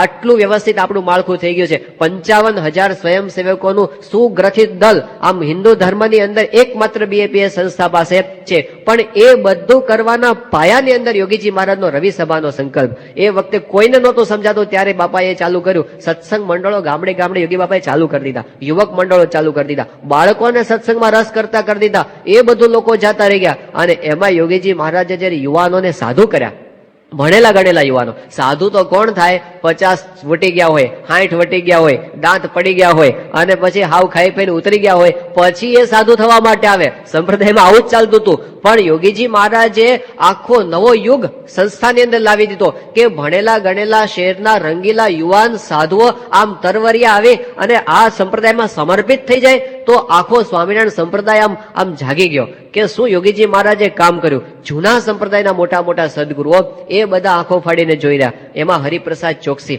હરિપ્રસાદ મંછારામ ચોકસી એ વડતાલ સંપ્રદાયના ટ્રસ્ટી હતા અને મુંબઈની અંદર બહુ જ મોટા એડવોકેટ હતા અને વિચક્ષણ પુરુષ. હવે એ યોગીજી મહારાજનું આ કાર્ય જોયું, એટલા પ્રભાવિત થયા. અમદાવાદની અંદર યોગીજી મહારાજના દર્શન કરવા માટે આવ્યા અને બાપાની પાસે આવ્યા અને જઈને યોગી બાપાના પગ પકડી એકદમ ગદગદ થતા બોલવા માંડ્યા કે જોગી મહારાજ, આ ઉંમરે તમે આ કામ કઈ રીતે કરી શકો છો? મને સમજાતું નથી તમે કઈ રીતે આ કામ કરો છો. અને પછી એકદમ ગદગદ થઈને પોતે બોલ્યા કે જોગી મહારાજ, તમે કોણ છો મને કહો? તમે સ્વયં સ્વામિનારાયણ ભગવાન છો કે શું? આ કોણ બોલે છે? જૂના મંદિરનો પીઢ હરિભગત જે વર્ષો સુધી ટ્રસ્ટી તરીકે રહેલો છે એ એમ બોલે છે કે તમે સ્વયં સ્વામિનારાયણ ભગવાન છો કે શું? યોગીજી મહારાજ તો એકદમ હાથ જોડી કે ના ના ના ના, અમે તો દાસ છીએ, અમે તો વાસણ ઉટકનારા છીએ, અમને કાંઈ આવડે નહીં, આ તો ગાડા હેઠે કૂતરું હાલ્યું જાય. શાસ્ત્રીજી મહારાજના પ્રતાપથી બધું થાય છે, આપણાથી શેક્યો પાપડ ભાંગે નહીં. પણ પેલા છોડે જ નહીં કે ના સ્વામી, આ તો તમે અલૌકિક કામ આવું કોઈ ન કરી શકે. તમે કહો આ કઈ રીતે તમે કામ કરો છો? બહુ જ આગ્રહ કર્યો, બહુ જ આગ્રહ કર્યો. ત્યારે યોગીજી મહારાજ બોલ્યા કે સ્વામિનારાયણ ભગવાનની શક્તિ કામ કરે છે. એમનામાં રહીને કામ કરતા હતા સ્વામિનારાયણ ભગવાન. પણ બધાને આ વસ્તુની અનુભૂતિ થઈ કે યોગીજી મહારાજ કંઈક જુદું તત્વ એમની અંદર રહેલું છે, એનાથી આ બધું કામ થાય છે. તો સ્થૂળ રીતે તો યોગી બાપા સાધારણ દેખાતા બધાને, પણ એમની પાસે એવી કઈ વિશેષતાઓ હતી તો એની વાત આપણે આજે વિચારવાના છીએ. તો 3 એવી અલૌકિક વિશેષતાઓ યોગી બાપાની અંદર હતી જેના બળથી યોગીજી મહારાજે આ કામ કર્યું. આ સંપ્રદાય કોઈ આવડતથી, કોઈ સાધનથી કે પૈસાના બળે કે સત્તાના બળે નથી વધાર્યો. પણ કયા બળથી યોગીજી મહારાજે વધાર્યો છે? તો સૌથી પહેલું બળ યોગીજી મહારાજ પાસે હતું સાધુતાનું બળ. એમની સાધુતા હાડો હાડ સાધુ. યોગી બાપાને આમ દર્શન કરે અને એમની સાધુતાનો અનુભવ થતો. જયારે જુનાગઢની અંદર યોગીજી મહારાજ પોતે રહેતા હતા એ વખતે તો હજી યોગીજી મહારાજ બહુ નાની ઉંમરના ઝીણા ભગત તરીકે ત્યાં 2 વર્ષ જેટલું રહ્યા છે અને સાધુ થયા પછી 1-1.5 વર્ષ, બાકી વિચરણની અંદર વધારે રહ્યા છે. પણ આટલી 17 વર્ષની નાની ઉંમરે યોગીજી મહારાજ જયારે જુનાગઢની અંદર હતા ત્યારે જુનાગઢના મોટા ધુરંધર સદગુરુઓ ગુણાતીતાનંદ સ્વામીનું જેમને સેવન કરેલું એવા ગુણાતીત જ્ઞાનના પ્રખર જ્યોતિર્ધરો બધા જુનાગઢની અંદર રહેતા હતા. સદગુરુ બાલ મુકુદાસ સ્વામી, સદગુરુ યોગેશ્વરદાસ સ્વામી, સદગુરુ માધવચરણદાસ સ્વામી, સદગુરુ માધવ પ્રિયદાસ સ્વામી, સદગુરુ નારાયણદાસ સ્વામી, આ બધા ઠીમે ઠીમ જેના જીવનની અંદર કોઈ ડાઘ કાઢી શકે નહીં એટલા મહાન સદગુરુઓ આ બધા હતા. એ બધા આ નાનકડા 17 વર્ષના યોગીજી મહારાજની સાધુતાથી પ્રભાવિત થયા હતા. જોગી મહારાજને જોગી ઉપનામે ત્યાંથી મળેલું છે. જુનાગઢના જોગી આટલી નાની ઉંમરથી બધાના લાડકા જોગી પોતે થઈ ગયા હતા. હવે ત્યાંથી એમની સાધુતાનો પ્રભાવ, એની અત્યંત નિર્મળ અને પવિત્ર બધી ભાવનાઓ. યોગીજી મહારાજ આખો દિવસ ભજન, કીર્તન, ધ્યાન, સેવા, એ સિવાય બીજી વાત નહીં. જગતની ગંધ જેમની અંદર જોવા ન મળતી. અને યોગીજી મહારાજ પોતે બધાનો ગુણ, બધાનો મહિમા સમજે, કોઈના અભાવ ગુણની વાત નહીં. એનો દ્રોહ કરી જાય, એને મારી જાય, છતાં પણ એની સેવા પોતે કરે.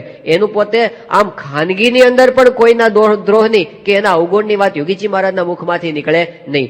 આવી આમ અલૌકિક પ્રતિભા યોગીજી મહારાજની સાધુતાની હતી ને એ બધાના હૃદયમાં છવાઈ ગઈ હતી. અહીં આવ્યા જયારે શાસ્ત્રીજી મહારાજ પાસે, અને ત્યારે મોટા મોટા પહેલા તો નિર્ગુણદાસ સ્વામી જેવા અને મહાપુરુષદાસ સ્વામી, આ બધા ભગતજી મહારાજના શિષ્ય હતા. અને ભગતજી મહારાજ અને જાગા સ્વામીની સાધુતા જેમણે જોઈ હતી એ બધા જોગી મહારાજની સાધુતાથી પ્રભાવિત થયા છે. નિર્ગુણદાસ સ્વામીએ આફ્રિકાના હરિભક્તોને લખ્યું છે કે તમે જે ઉપમાઓ લખી છે એ બધી મને લાગુ નથી પડતી, એવી સાધુતા વાળા તો જોગી મહારાજ છે.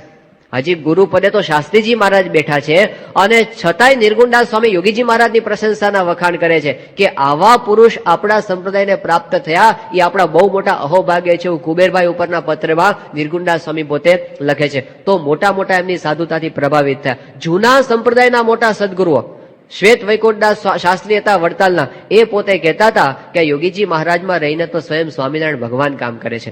સારંગપુરની અંદર આચાર્ય આનંદ પ્રસાદજી મહારાજ પધાર્યા હતા, વડતાલના આચાર્ય. એમના આચાર્યનો એક બંગલો હતો, ત્યાં પોતે રહેતા હતા. એ વખતે યોગીજી મહારાજ ત્યાં સારંગપુર આવ્યા અને એમને ખબર પડી કે આચાર્ય મહારાજ છે. યોગીજી મહારાજ કે ચાલો આપણે આચાર્ય મહારાજને મળવા માટે એમના દર્શને જઈએ. અને જયારે પોતે એમને મળવા માટે ગયા, યોગીજી મહારાજ તો પોતે દંડવત કરતા હતા. આનંદ પ્રસાદજી એમને રોક્યા અને પછી એમને આદરથી બેસાડ્યા. અને પછી આ આનંદ પ્રસાદજી મહારાજ પોતે ઉત્તર હિન્દુસ્તાન વધારે રહ્યા હતા, એટલે હિન્દી વધારે ફાવતું હતું એમનું બોલવાનું, ગુજરાતી ઓછું ફાવતું. એટલે એમણે યોગીજી મહારાજને એ વખતે શું કહ્યું કે એકદમ ગદગદ થઈને પોતે બોલ્યા કે જોગી મહારાજ, ભગવાન સ્વામિનારાયણ આજ આપકે પાસ હૈ, ભગવાન સ્વામિનારાયણ આજ આપકે પાસ હૈ, હમ પર કૃપા દ્રષ્ટિ રખના. આવું એક સંપ્રદાયના આચાર્ય બોલે છે, જે પોતે આમ તો જોઈએ કે આમ હામું જોવા માટે તૈયાર ન થાય, આમ વિમુખ જેને કહેતા હોય, બંડિયા કહેતા હોય, પણ યોગીજી માની સાધુતા એવી કે બોલાય છે એમના હૃદયથી, જેના વેરી ઘાવ વખાણે. અમદાવાદના આચાર્ય મહારાજ દેવેન્દ્ર પ્રસાદજી, એમના દીકરા એમના લાલજી બીમાર હતા અને એ વખતે યોગીજી મહારાજને ખબર પડી. યોગી બાપા કે ચલો આપણે એમને મળવા માટે, એમને લાલજીને મળવા માટે જઈએ. એ વખતે આગળથી આપણે એક હરિભક્ત હતા જયંતિભાઈ કોઠારી, એમને કીધું તમે આગળ જઈને વ્યવસ્થા કરો અને વાત કરો કે આવી રીતે જોગી મહારાજ આવે છે. એને વ્યવસ્થા કરવા માટે ગયા અને ત્યાં બેઠા આચાર્ય મહારાજને ઘરે પહોંચ્યા ત્યારે એ વખતે જૂના સંપ્રદાયના કેટલાક પીઢ અને જૂના હરિભક્તો, બધા અગ્રણી હરિભક્તો ત્યાં આગળ બેઠા હતા. એમાં એક ભોગીલાલ ત્રિવેદી કરીને બેઠા હતા, જે એ વખતે અખિલ ભારતના ટ્રાફિકના સુપ્રિન્ટેન્ડન્ટ હતા, બહુ મોટી પોસ્ટ ઉપર હતા. હવે એ પોતે ત્યાં બેઠા હતા અને એમને ખબર પડી કે યોગીજી મહારાજ આવે છે. ત્યારે આચાર્ય મહારાજના મોઢે એ યોગીજી મહારાજની સાધુતાના વખાણ કરે છે. આ જૂના સંપ્રદાયના ભક્ત એ આચાર્ય મહારાજને કહે છે કે મહારાજ, આ જોગી મહારાજ જુદા સંત છે. મેં ગુણાતીતાનંદ સ્વામીની વાતો છે ને મેં ઘણી વખત વાંચી છે, પણ યોગીજી મહારાજ જયારે સ્વામીની વાતો બોલતા હોય અને એ વખતે જે અલૌકિક આનંદ આવે છે, એક જુદા પ્રકારનો છે. એમાં કંઈક જુદો અનુભવ મને થાય છે. એ વખતે આચાર્ય દેવેન્દ્ર પ્રસાદજી પોતે બોલે છે કે તમારી વાત બિલકુલ સાચી છે, યોગીજી મહારાજ નિર્દોષ સંત છે. એ એવા નિર્દોષ સંત છે કે એની વાણીમાં અને એના વર્તનની અંદર એકતા જોવા મળે છે. તો આવો તો પ્રભાવ જૂના સંપ્રદાયના આચાર્ય ઉપર યોગીજી મહારાજની સાધુતાનો પડ્યો તો દુશ્મનો પણ જેને અહિત કર્યું હોય, યોગીજી મહારાજને મારી નાખવા સુધીના પ્રયત્ન કર્યા હોય, એ બધા યોગીજી મહારાજની સાધુતા આગળ નમી પડ્યા છે. તો એક તો એમની પાસે મહાન બળ હતું એમની સાધુતાનું. બીજું યોગીજી મહારાજની અંદર હમણાં એક સાધુતાનો એક પ્રસંગ, હમણાં આપણા સંતો અમદાવાદની અંદર એક ભાઈને ત્યાં પધરામણીએ જવાનું હતું. એ કોઈક મોટા સરકારી ઓફિસર હતા, એમને ત્યાં જવાનું હતું. હવે બને એવું કે કઈક એડ્રેસની અંદર ભૂલ થઈ ગઈ અને એને બદલે બીજા કોકને ઘરે પોગી ગયા. હવે એ પણ પોતે સરકારની અંદર બહુ જ ઊંચી પોસ્ટ ઉપર અધિકારી પોતે છે, એમને ત્યાં પહોંચ્યા અને હવે બારણું ખોલીને પછી ખબર પડી આ તો ખોટા ઘરે આપણે આવી ગયા. એટલે સંતોએ કીધું કે માફ કરજો, અમારે તો બીજે જવાનું છે. પણ પેલા ભાઈ હતા એ પોતે એમને કીધું કે સંતો આવ્યા છે તો મારે ઘરે પગલા કરો, એમ કરીને એને આગ્રહપૂર્વક પોતાના ઘરની અંદર લઈ ગયા અને બેઠા. અને પછી એમને ખબર પડી કે આ સંતો તો BAPS ના છે અને એમાં એમને પછી વાત કરી કે તમે યોગીજી મહારાજના સાધુ કહેવાઓ ને. સ્વામીના તો દર્શન એમને કર્યા નહોતા, પણ યોગીજી મહારાજના કર્યા હતા. એ કે હા યોગીજી મહારાજના. ત્યારે એમણે કીધું મેં યોગીજી મહારાજના દર્શન એક વાર કર્યા હતા. હવે એક વારના દર્શનથી પોતે કેવા પ્રભાવિત થયાની વાત કરે છે કે યોગીજી મહારાજ પોતે એવા સંત હતા, વાત કરતા કરતા પોતે યોગી બાપાની સ્મૃતિમાં ખોવાઈ ગયા. એ કહે છે કે યોગી બાપા એવા સંત હતા, ભગવાનમાં ખોવાઈ ગયેલો પુરુષ. અને ભગવાનમાં કેવા ખોવાઈ ગયેલા કે આ વિશ્વની 6 અબજની વસ્તી ભેગી થઈ અને યોગીજી મહારાજને ભગવાનમાંથી કાઢવાનો પ્રયત્ન કરે ને તો એ ભગવાનમાંથી નીકળે નહીં, એવા યોગીજી મહારાજ હતા. એક વખતના દર્શનમાં યોગીજી મહારાજની સાધુતાથી લોકો આવા પ્રભાવિત થઈ જતા. તો એવી અલૌકિક યોગી બાપાની સાધુતાની પ્રતિભા, એ એમનું મોટામાં મોટું બળ હતું. બીજું એમનું બળ હતું યોગીજી મહારાજનું, એ કયું હતું? તો એમનો નિર્મળ પ્રેમ. યોગી બાપા એવી હેતની ગંગા વહાવે, હેત તો કરે છે એવું અનંત જનની જેવું, એક બે નહીં, અનંત જનની જેવું હેત યોગી બાપા વહાવે. સામે ગમે એવો હોય, સાધારણ હોય, ગરીબ હોય, આમ આપણને એવું લાગે કે આમ થાથા થાબડા જેવો હોય, પણ યોગી બાપા તો અત્યંત પ્રેમથી એને નવડાવી દેતા. આવો અનુભવ હરિભક્તો કરતા, યુવકો કરતા, બાળકો કરતા, પરોક્ષના લોકો કરતા. અને એમના હેતની અંદર જે પેલા મુક્તાનંદ બાબા જેવા સંત બોલી ગયા કે યોગી બાપા એટલે પ્રેમ સે પકા હુઆ પુરુષ. આ શબ્દ એમની અનુભવમાંથી આવેલો છે કે પ્રેમ સે પકા હુઆ પુરુષ, આમ પાકી ગયેલો. એટલો બધો યોગી બાપાનો રસ બસ થયેલો એમનો સ્નેહ જે આવે એ એની અંદર ખોવાઈ જતા. યોગી બાપાનું પેલું કીર્તન બન્યું છે કે પેલા યોગીજી મહારાજ કે હૈયાના હેત ન ભૂલા યોગી તારા હૈયાના હેત ના ભૂલાય. જેને યોગી બાપાનો ધબ્બો ખાધો હોય કે કાનમાં આંગળીઓ ફેરવી હોય કે પછી આમ યોગી બાપા હરિભક્તો આવ્યા હોય ગોંડલની અંદર, એટલો બધો પ્રેમ કરે. જયારે નીકળવાના હોય ને યોગી બાપા કે ગુરુ એક દિવસ રોકાઈ જાઓ, કે બાપા મારા ટાઈમ છે. ના ના, મારા ગળાના સમ રોકાઈ જાઓ. આડા શું તમે નહીં જવા દે, આડા ઉડી જાશું એમ કરીને યોગી બાપા આગ્રહ કરીને એક દિવસ રોકે, 2 દિવસ રોકે. પણ હરિભક્ત જોગી બાપાને એવું કે કેમ કરીને હરિભક્ત વધારે રહે, આપણને વધારે સેવા મળે. રાતના જાગીને હરિભક્તની સેવા કરે. પેલા અડવાળના અગરસંગ બાપુ આવેલા, હવે એમની સાથેનો પૌત્ર હતો બળવંત સંઘ, આ 7-8 વર્ષનો છોકરો. અને અડધી રાત્રે ચોમાસાના દિવસો હતા અને સભા મંડપની અંદર એ વખતે બધા હરિભક્તો સુઈ જતા હશે. યોગી બાપા સેવા પતાવી રાતના 12:30 વાગે સુવા માટે આવ્યા અને એ વખતે પેલો બળવંત સંઘ પથારીમાં બેઠો થયો અને એમના દાદાને જગાડવા જતો હતો. યોગી બાપા કે કેમ ગુરુ શું થયું? એ કે મારે અત્યારે દિશાએ જવું છે. તો યોગી બાપાએ કીધું કે એમાં દાદાને જગાડવાની શું જરૂર છે, ચાલો અમે તમને લઈ જઈએ. રાતના 12:30 વાગે યોગીજી મહારાજે બાળકની વ્યવસ્થા વરસાદની અંદર ક્યાં કરવી, યોગી બાપા કે તમે થોડી વાર ઉભા રહો. યોગી બાપા ત્યાં ગયા, લીમડા નીચે બધી યોગી બાપાએ જોયું કઈ વરસાદ ઓછો પડે છે, એટલે ત્યાં યોગી બાપા એક તગારાની અંદર ધૂળ ભરી અને એક તગારું ત્યાં મૂકી આવ્યા. પછી 2 ઈંટો ક્યાંકથી શોધી કાઢી, ઈંટો બેસવા માટે ત્યાં મૂકી આવ્યા. પછી પાછા આવ્યા યોગી બાપા અને પછી એક કોથળો લઈ આવ્યા. પોતે તો પલળતા ગયા હતા, પણ આ છોકરો પલળે નહીં એટલે છોકરાને માથે કોથળો ઓઢાડ્યો અને પછી એક લોટો લઈ આવ્યા. એ ભરીને એને આપ્યો કે જાઓ હવે ત્યાં જઈ આવો. અને પાછા રાહ જોઈને ઉભા રહ્યા. પેલો છોકરો આવ્યો એટલે યોગી બાપાએ પાછા એમને હાથ ધોવડાવ્યા અને હાથ ધોવડાવી એના પગ ધોવડાવી અને યોગી બાપા કે જાઓ હવે તમે સુઈ જાઓ એમ કરીને સુવડાવી દીધા. અને પછી યોગી બાપા પેલું તગારું લઈ અને ઉકરડાની અંદર નાખવા માટે ગયા. એ સાફ કરી એને ઉટકી એને મૂકી. યોગી બાપા રાતના 1:30 વાગે નાયા અને નાહીને પછી યોગી બાપા સંતોષ હતો, એક બાળકની સેવા મારાથી થઈ શકી. કેવો પ્રેમ! માં પણ ન કરી શકે ને એવું વાલ યોગી બાપા હરિભક્તના છોકરાઓને કરતા. એમના માટે આમ કંઈક કરી નાખું એવું. બપોરે યોગી બાપા રાહ જોતા હોય, ટ્રેન આવે ને 1:30 વાગે ત્યારે યોગી બાપા રાહ જોવે કે આજે હરિભક્તો આવશે અને અમને એની સેવા મળશે. તો રાહ જોઈને ઉભા રહે. અને જો એ વખતે એવું થાય કે ટ્રેનમાં કોઈ હરિભક્ત ન આવે ને, યોગી બાપા ઉદાસ થઈ જાય, આજે કોઈ હરિભક્ત આવ્યા નહીં, આપણને સારું આજ આરામ મળશે. રોજ કોક ને કોક આવીને ટપકે છે, આજે નિરાત. પણ એ વખતે એમને તો એવું કે કેમ કરીને આપણે હરિભક્તોની સેવા કરીએ. આ એમનો પ્રેમ હતો. રાત્રે ઉઠીને હરિભક્તોનું ધ્યાન રાખે, ઉઠીને યુવકોને દંડવત કરે, યુવકોના કપડા ધોઈ નાખે. મહિમા સહિતનો આવો પ્રેમ. અને એમાં બધા યુવકો વશ થઈ ગયા. આ વિનુભાઈ મહંત સ્વામીની વાત આપણે સાંભળીએ છીએ કે એમને તો ઘરમાં બાપ દાદાનો સત્સંગ હતો, પણ એમને તો જરાય નહીં. એ તો પોતે ત્યાં જબલપુરની અંદર ભણતા હતા કોન્વેન્ટ સ્કૂલની અંદર, અને ત્યાં તો એવા સંસ્કાર બધા મળ્યા હતા કે સાધુ બાવાનો તો એમને જીવમાંથી અભાવ હતો. એ યોગી બાપા ઘરે આવે તો મણિભાઈ છે એમને ઘરે પધરામણી કરાવે એમના પિતાશ્રી, અને ખબર પડે યોગીજી મહારાજ આવે છે તો મહંત સ્વામી કે અમારા ઘરને 2 દરવાજા, તે 2 દાદરા હતા, તે આગળના દાદરેથી યોગીજી મહારાજ ચડતા હોય, ખબર પડે પાછળના દાદરાથી વિનુભાઈ ઉતરી જાય, દર વખતે છટકી જાય. હવે એમાં એક વખત એવું થયું, ખબર પડી કે યોગીજી મહારાજ આવે છે એટલે વિનુભાઈ તરત પાછળનો દાદરો લઈ અને નીચે ઉતરવા જતા હતા. પણ બન્યો યોગીજી મહારાજ પાછળના દાદરેથી ચડ્યા ઉપર અને રસ્તામાં ભટકાઈ ગયા. હાથ પકડે કે હાલો ગુરુ ક્યાં જાઓ છો એમ કરીને ઉપર લઈ આવ્યા. હવે તો આવવું જ પડે ઉપર. અને આવીને અમે બેહાડ્યા અને ત્યાં બેઠા પછી હવે એમને થયું અહીં ક્યાં ફસાડા આપણે, એટલે એમને બધા તોફાન ચાલુ કર્યા. પેલી આરતી કરી તો ફૂંક મારીને આરતી ઓલવી નાખી. આ સામે યોગી બાપાની નજર સામે આવી ઉદ્ધતા કરે, આપણને આમ ગુસ્સો ચડે કે નહીં, પણ યોગી બાપા એક શબ્દ બધું જોવે, ખબર પડે.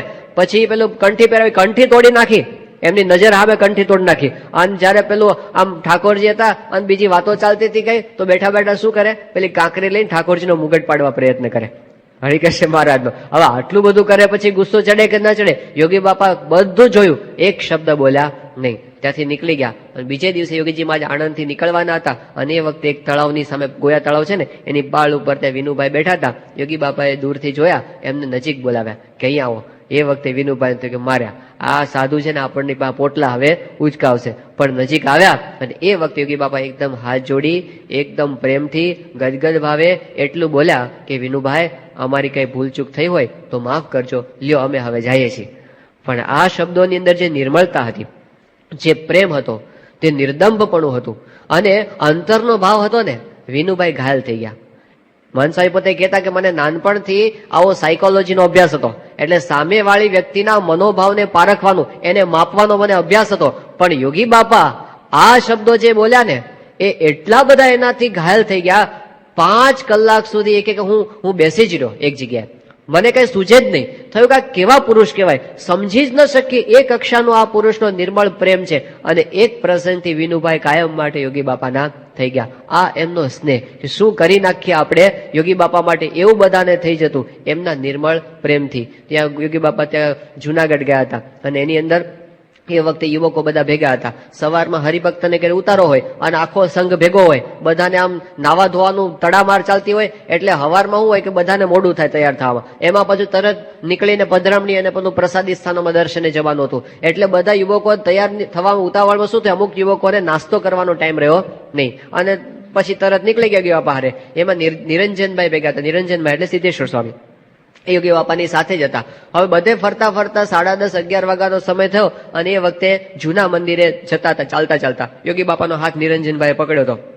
એમાં એક યુવક આવ્યો અને ધીમે કરી અને નિરંજનભાઈના કાનમાં આવીને કે અલા તને ભૂખ નથી લાગી? એટલે નિરંજનભાઈએ પાછું એના કાનમાં કીધું. યોગી બાપા તો બાજુમાં હતા, એના કાનમાં કીધું કે ભૂખ તો લાગી છે પણ અત્યારે કોણ ખાવા આપે આપણને. તે યોગી બાપા આમ જોયા કરે. એમણે જોઈ લીધું કે આ છોકરાઓ કઈક ઘૂસપૂસ કરે છે. સમજી ગયા યોગી બાપા, બોલ્યા નહીં કાંઈ. પછી જૂના મંદિરમાં ગયા. ત્યાં આગળ યોગી બાપાને તો બધા જૂના જૂના સદગુરુઓ બધા ઓળખે. તે એક મોટા સંત હતા જૂના, યોગી બાપાને પોતાના આસને લઈ ગયા, એમને બેસાડ્યા. પછી મગજનો આટલો લાડુ હતો ને એ યોગી બાપાને આપ્યો, ઠાકોરજીનો પ્રસાદીનો. યોગી બાપાએ લાડુ લઈ લીધો.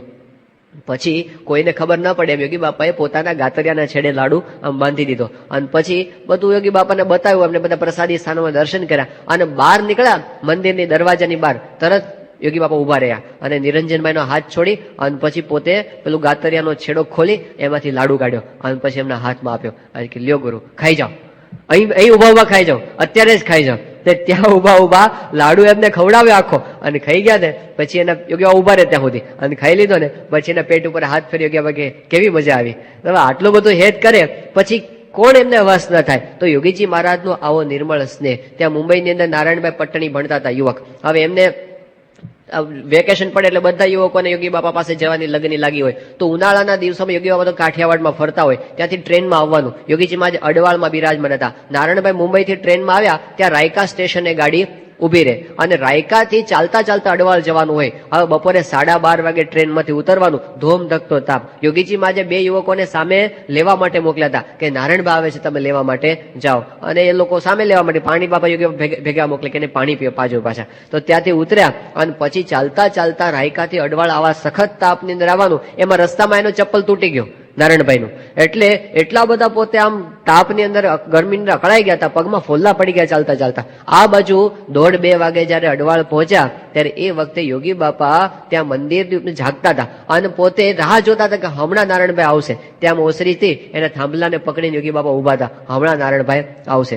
અને એમાં નારાયણભાઈનો પ્રવેશ થયો મંદિરની અંદર અને યોગી બાપા એકદમ ખુશ થઈ ગયા કે ભલા ભક્ત દોહેલા મળવા દાસ, ભલા ભક્ત ભગવાનના જીવન પ્રાણ આવી ગયા. એટલું બધું હેતથી બોલ્યા. નારાયણભાઈને એકદમ યોગી બાપા ભેટી પડ્યા અને પછી આખા શરીરે એમને બહુ પ્રેમથી બાપાએ હાથ ફેરવ્યો, એટલું બધું વહાલ કર્યું. પછી યોગી બાપા કે શરીર બહુ સુકાઈ ગયું લાગે છે.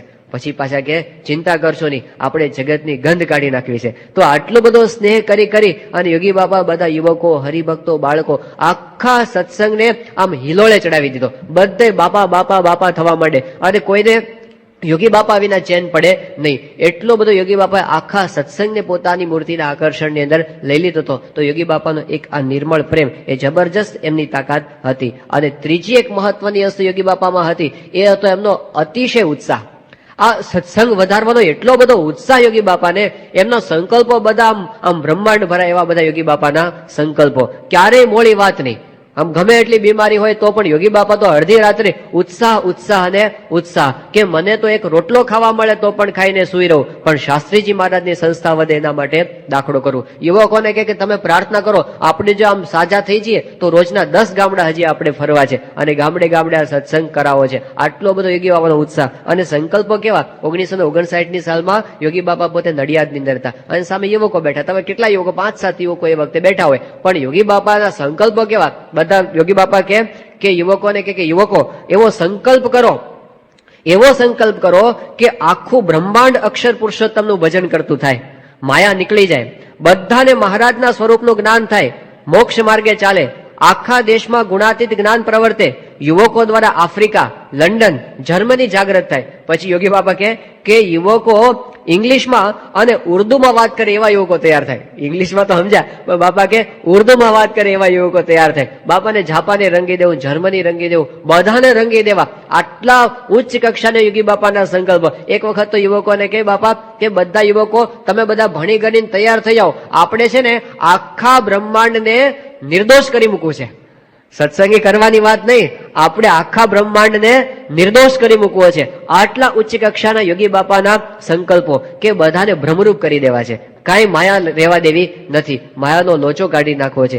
આટલા ઉચ્ચ કક્ષાના યોગી બાપાના સંકલ્પો. યુવકોને બધાને ટ્રેનિંગ આપે, અંગ્રેજી બોલવાની ટ્રેનિંગ આપે, એમાં પાછા બધાને પ્રશ્નોત્તર કરાવે. તમે પ્રશ્નોત્તર કરો, બધા અંદર બોલો. બધા યુવકોને તૈયાર કરે કે તમે છે ને બધા ઉપવાસ કરતા થાવ. બધા યુવકોને એમાં પાછા તૈયાર કરે કે હવે આ કરો. અને એની અંદર YYUC યોગી યુવક ઉપવાસ કોલેજ, રોજ 5 જણને પાછા ઉપવાસ આપવાના, એ બધી ટ્રેનિંગ ચાલે. અને એની અંદર પાછા હવે કોલેજના યુવકો કોઈ દાડો ઉપવાસ ન કરાવે, બાપા થાકે નહીં, એને વાત કર્યા જ કરે અને એમાં એમને રેવાય નહીં. તે પછી ઇંગ્લિશ શીખવાનું ભેગું ચાલતા. આપણે પૂજ્ય સત્યપ્રકાશ સ્વામી છે ને અહીંયા, પિનાકીન ભગત, તો યોગી બાપા કે તમે અમને ઇંગ્લિશ શીખવાડતા નથી. અમે કેટલી વાર તમને કીધું પણ તમે ઇંગ્લિશ શીખવાડતા નથી, અમારે ઇંગ્લિશ શીખવું છે. યોગી બાપા કે તે પિનાકીનભાઈ નવરાવતા કીધું બાપા તમને આજે ઇંગ્લિશ શીખવાડીએ. બાપા કે બોલો શું પાઠ આપો અમને.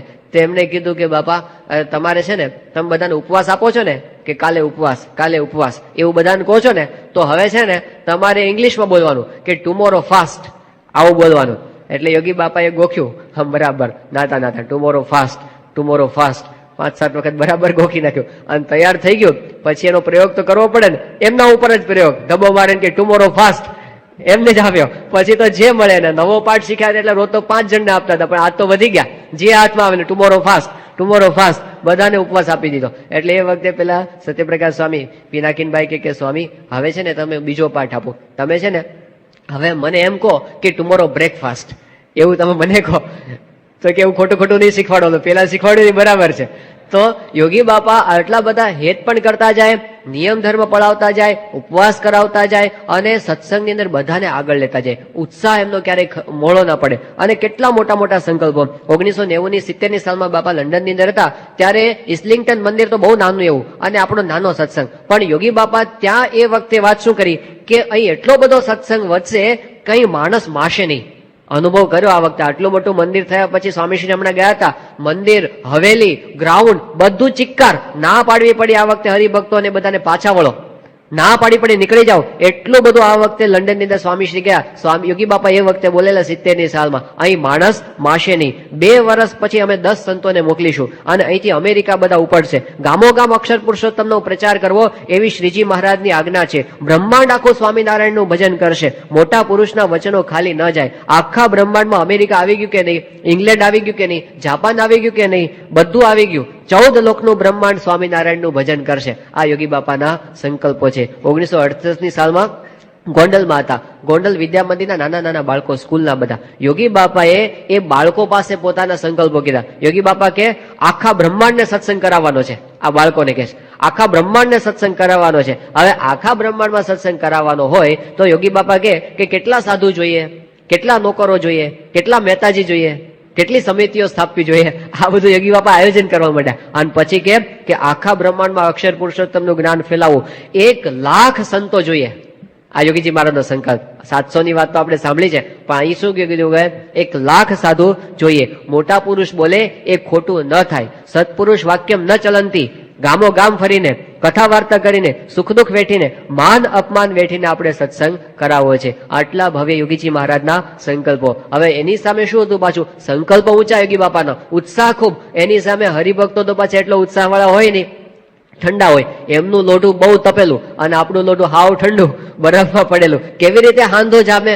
પણ યોગી બાપા ભલે સામે કોઈ ઉત્સાહ ન બતાવે, એમનો ઉત્સાહ મોડો પડે નહીં. 1940ની સાલમાં બાપા ત્યાં મુંબઈની અંદર ભુલેશ્વરમાં હતા. પહેલી વખત યોગીજી મહારાજે રવિ સભાનો આદેશ એ વખતે આપેલો. શાસ્ત્રીજી મહારાજના સમયની અંદર શાસ્ત્રીજી મહારાજ ધામમાં ગયા એના 11 વર્ષ પહેલા ત્યાં મુંબઈની અંદર યોગીજી મહારાજે આ ઉપાડ કર્યો કે આપણે ગામડે રવિ સભા કરવી, સત્સંગ મંડળો ચલાવવા, સત્સંગ સભાને વચનામૃત વાતો બોલવી, ધૂન બોલવી, પત્રિકાઓ ગામડે મોકલવી. એવું યોગીજી મહારાજ એ વખતે 40ની સાલમાં સંકલ્પ કરેલો. પણ આપણે કઈ થોડા તરત આદેશ માની એવા છીએ, તો કઈ એટલો બધો કે આદેશ કોઈ ઝીલેલો નહીં. યોગી બાપા પાછા થાકે નહીં. ફરી વાર 17 વખત યોગી બાપા મંડળો સ્થાપે, તૂટી જાય ને પાછા સ્થાપે, તૂટી જાય ને પાછા સ્થાપે. એમનો ઉત્સાહ ક્યારે ઓછો પડે નહીં. ત્યાં મુંબઈથી યોગી બાપા ટ્રેનની અંદર અટલાદરા આવતા હતા. રસ્તામાં સુરત સ્ટેશન આવ્યું. 1951 સાલનો આ પ્રસંગ છે. તો રસ્તામાં સુરતમાં પેલા મહેન્દ્રભાઈ ત્યાંના આપણે હરિભક્ત છે, એ યોગી બાપાના દર્શન માટે આવ્યા, મહેન્દ્રભાઈ મગનભાઈ પટેલ.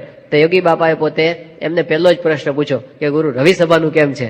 એટલે એમને તો જે ઉકળાટ ભેગો થયો હતો ને 6 મહિનાનો, બધો ખાલી કર્યો. એ કે જવા દો ને બાબા, કોઈને ભગવાન ભજવા નથી અને કોઈ આવતા નથી, અમે તો કઈ કઈને થાકી ગયા અને હવે તો 3 જ માણસો આવે છે, ચોથો માણસ રવિ સભાની અંદર આવતો નથી. એટલે હવે તો નક્કી કર્યું છે આ છેલ્લા રવિવારે અમે રવિ સભા કરી લીધી, આવતા રવિવારથી સભા બંધ, એવું યોગીજી મહારાજ પાસે નિર્ણય જાહેર કરી દીધો. યોગી બાપા કે કેટલા આવે છે? એ કે બાપા 3 જ માણસો આવે છે. એ કે ઓહો હો 3 માણસો આવે છે? 3 શું, એકેય નો આવે ને તોય રવિ સભા કરવી. આપણે થાંભલાને રવિ સભા કરવી, થાંભલાને કથા કરવી. અને પછી યોગી બાપા કે નિયમ લો.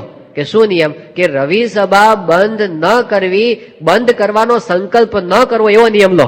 એમ કરીને એમને નિયમ આપ્યો. બાપાએ ઉત્સાહ પ્રેરીને ધક્કા મારી મારીને આમ ચડાવીને બધાને આગળ કર્યા. આજે સુરતનો સત્સંગ તમે જઈને જુઓ, 5000 માણસ, 7000 માણસ, બાપા હોય ત્યારે 15000 માણસ. રવિ સભાની અંદર જે દેખાય છે 3 નહોતા આવતા, એમાંથી આટલે સુધી પહોંચ્યું છે એના મૂળની અંદર યોગી બાપાનો આટલો બધો ઉત્સાહ. ચાલુ ને ચાલુ મંડ્યા ને મંડ્યા રહ્યા, એનું રિઝલ્ટ આજે આપણને આટલું બધું દેખાય છે. ગોંડલથી 1953 યોગી બાપાએ પત્ર લખ્યો પ્રકાશમાં, વટ હુકમ નંબર 1.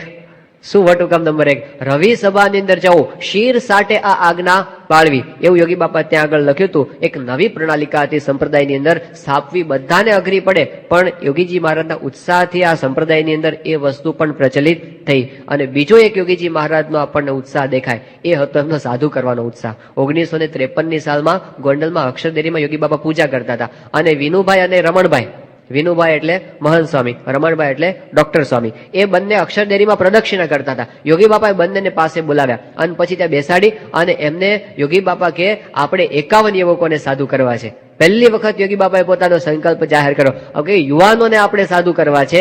અને 61 સાલમાં આપણે ગઢડામાં કળશ જયંતિ થાય ને, કળશ મહોત્સવ, એ વખતે આપણે આ કામ કરવું છે. એમને કીધું તમારે એમાં સાધુ થવાનું છે. પહેલી વખત શબ્દો નાખ્યા. ડોક્ટર સ્વામી કે હું તો ના જ પાડતો. જયારે યોગી બાપા કે ને તિલક ચાલનો કરવાની ના પાડતો, એ સાધુ થવાની હા પાડે? યોગી બાપાને તિલક ચાલનો કરવાની ના પાડે. યોગી બાપા કાગળ લખે ગુરુ તિલક ચાલનો કરજો, રમણભાઈ ના કરે. એ કે બાપા તમે કહેશો ને તો હું ઉપવાસ કરીશ, પણ તિલક ચાલનો નહીં કરું. આટલું બધું. તો યોગી બાપા મંડ્યા રહ્યા, તે તિલક ચાલનો શું અત્યારે તો આપણે જોઈએ છે ડોક્ટર સ્વામીને ક્યાં પહોંચાડી દીધા. તો યોગી બાપાનો ઉત્સાહ એટલો બધો, એમ કરીને એમને સાધુ બધાને વાતો કર્યા જ કરે, પાછા પડે નહીં. 68 સાલમાં એવું થયું, યોગી બાપા કલકત્તામાં હતા અને 2 પંજાબી યુવકો આવ્યા યોગી બાપા પાસે, પંજાબી. તો યોગી બાપાએ વર્તમાન ધરાવ્યા. પછી યોગી બાપા કે દારૂ માંસ ન ખાના, દારૂ માંસ ખાવાનો નહીં, લ્યો વર્તમાન લ્યો, આપકા નામ ક્યાં હે, નામ પૂછ્યું. પછી કે એમ નિયમ લેજો હવે. અને પછી યોગી બાપા કે સાધુ બનના હે. હવે પહેલા તો સાધુ શું એ ખબર નહીં, પંજાબી છોકરાઓ. તે કોકે કીધું બાપા આ તો માંસ મુકતા નથી, હજી દારૂ છોડાવવાનો બાકી છે, તમે સાધુ બનવાની. યોગી બાપા કે થાયેગા, એ થાયેગા, થશે એટલે ગમે ત્યારે પણ થશે. આટલો બધો એને પણ યોગી બાપા કે રંગી નાખવા છે. 68માં મુંબઈમાં હતા ને એ વખતે સમાચાર આવ્યા કે બધા અમેરિકા બહુ જાય છે છોકરાઓ, 50,000 છોકરાઓ અમેરિકા વર્ષે જાય છે. તો યોગી બાપા કે 50,000 છોકરા અમેરિકા જાય છે, ગજનું 2 ના જાણે. યોગી બાપા કે ગજનું 2 ના જાણે તોય અમેરિકા પહોંચી જાય છે, પણ કોઈ સાધુ થતા નથી. તે યોગી બાબાને એમ કે આ 50,000 ને આપણે સાધુ કરી નાખવા. ને 70,000 છોકરાઓ પેલા SSC ની પરીક્ષામાં બેઠા, સમાચાર મળે યોગી બાપા કે આ બધા સાધુ થઈ જાય તો કેવું સારું. તે એમને સંકલ્પો આવા જ થયા કરે, બધાને આપણે સાધુ કરી દેવા છે. ગુણાતીતાન સ્વામીની વાતો આવે છે, સાધુના હૈયામાં ભગવાન છે તે જીવના હૈયામાં ઘાલે છે. પણ વાત કર્યા જ કરે. આણંદની અંદર બધા યુવકો બેઠા હતા. યુવકોને બધાને કે તમારે છે ને બધાને ઉપવાસ કરવાના, પછી બૈરાને અડવું નહીં, અડી જવાય તો નાઈ લેવું, કોપીન પહેરવી, આવી બધી વાત કરી. એટલે પછી યુવકો બેઠા હતા ને એ કે બાપા વચનામૃતમાં તો એવું લખ્યું છે કે ત્યાગીની શોભા હોય ને એ ગૃહસ્થને દૂષણ રૂપ કહેવાય, ગૃહસ્થને શોભા એ ત્યાગીને દૂષણ. તે તમે તો બધા ત્યાગીના નિયમો અમને કેમ આપવા માંડ્યા, અમે તો યુવકો છીએ. તે યોગી બાપા કે તમે જે પરણ્યા ના હોય ને ત્યાં સુધી ત્યાગી જ કહેવાઓ. તે એક યુવક કે બાપા હું પરણેલો છું. તો યોગી બાપા કે તમારો જીવ ત્યાગી છે, તમારે પાળવાના નિયમો. પરણેલાને પણ યોગી બાપા નિયમો આપી દે, એને પણ છોડે નહીં. પણ એમને એમ હતું કે બધા કેમ કરીને ભગવાનના રંગે આ બધા રંગાય.